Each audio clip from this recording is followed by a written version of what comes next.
natin sila ng ng munting pangarap. Niloloko yung mga kapatid. Ano yan? Samahang sa Diyos yan, niloloko nyo yung mga kapatid. Nakakarating ba yan sa pangasiwaan? Itong mga KNP na to, na finifilter yung dapat tapos nakakalungkot lang, pinagtatanggol ni Brad Daniel. Ano yun?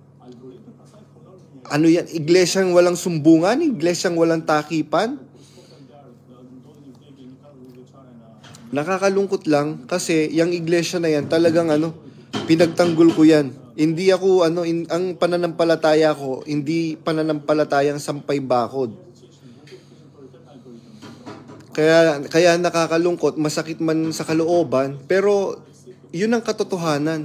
Biruin mo, hindi mo man lang kami may pagtanggol sa mga magulang mo na inaapi kami. Totoo namang inaapi kami. Tapos nagpapatay mali siya na lang ako na kunwari hindi ako nag-reach out kay kuya. Ngayon, nagtatanong na pati sa comment section,